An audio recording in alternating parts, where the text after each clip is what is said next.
अस्सलाम वालेकुम, मैं हूँ रूज अलवी और आज आपके लिए बहुत ही मज़े का और आसान तरीन भुना गोश्त बनाने वाली हूँ। आपके लेकर आई हूँ तरकीब। रेसिपी बहुत आसान होती है, आप जानते हैं मेरी रेसिपी बहुत मुश्किल नहीं होती है, बहुत आसान तरीके से मैं बनाती हूँ। तो चलें शुरू करते हैं। आज हम बनाने वाले हैं भुना गोश्त।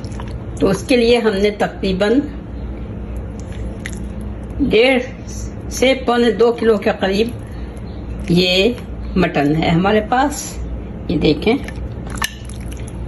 हड्डी वाला गोश्त हमेशा लें, उसका जायका ही अलग होता है। साथ हमने ये 3 प्याज लिए हैं, मीडियम साइज की प्याज थी जिसको हमने इस तरह से कट कर लिया है।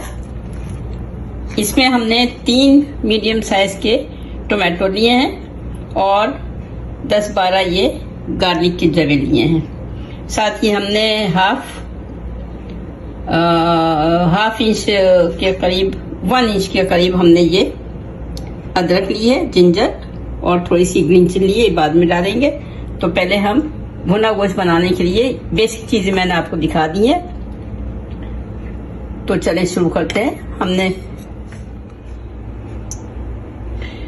यहाँ पे हमने 1 कप ऑयल गरम किया है।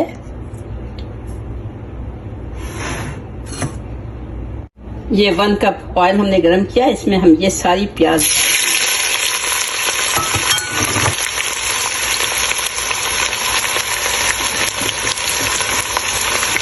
हम फ्राई कर लेंगे। थोड़ा सा इसका कलर चेंज हो गया, हमने ब्राउन नहीं करना है, सिर्फ हमें इसका कलर चेंज करना है। तो इसकी फ्राई हो जाए। ये देखिए हमारा अनियन जो है वो काफी हद तक कलर इसका चेंज हो गया है।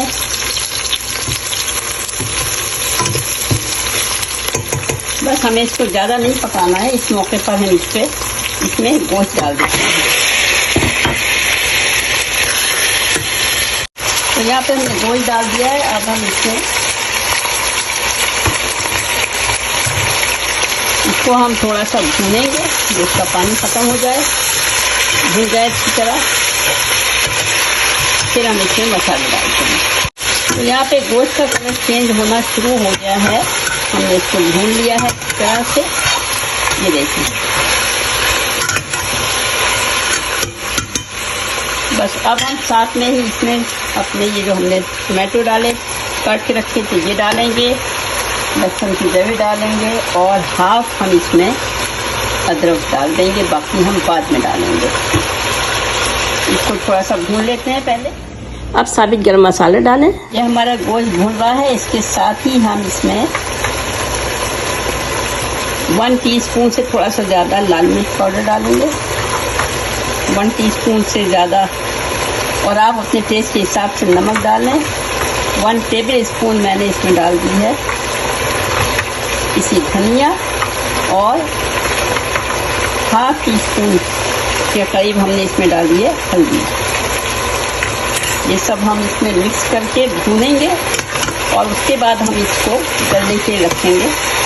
क्योंकि हम भुना गोश्त बना रहे हैं, तो भुना गोश्त बहुत ही मज़े का बनता है। और उसमें ये सब इसी तरह से मैं डालती हूँ साथ में, बस पकने के लिए टाइम देते हैं, उसी में ये सब चीज़ें गल जाएंगी। ये देखिए यहाँ पर ऑयल जो है वो सेपरेट हो गया है और गोश्त अच्छी तरह भून चुका है।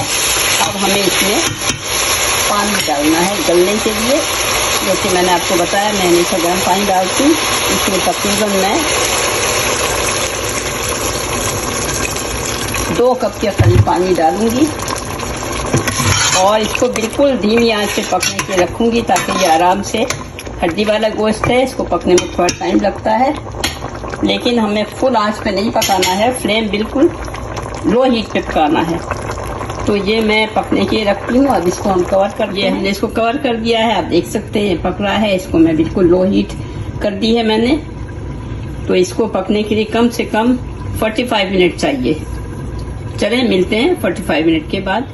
ये देखें हमारा मज़ेदार सा भुना गोश्त तैयार है, आप देख सकते हैं, बहुत खुशबूदार और बहुत मज़े का है। तो ज़रूर बनाएं और मुझे कमेंट में बताएं कि आपको कैसा लगा। मैंने बहुत मज़े का ये आपको रेसिपी जो मैंने दी है ये मज़े का तो होता ही है, मगर देखें कितना आसान होता है ना, बहुत ज़्यादा इसमें मसाले हैं, बेसिक मसाले तो ज़ाहिर होते हैं। तो आप ज़रूर बनाएं और प्लीज़ मेरे चैनल को लाइक करें, शेयर करें, सब्सक्राइब करें और कमेंट में मुझे ज़रूर बताएं कि आपको ये रेसिपी कैसी लगी। Thank you. खुदा हाफिज़।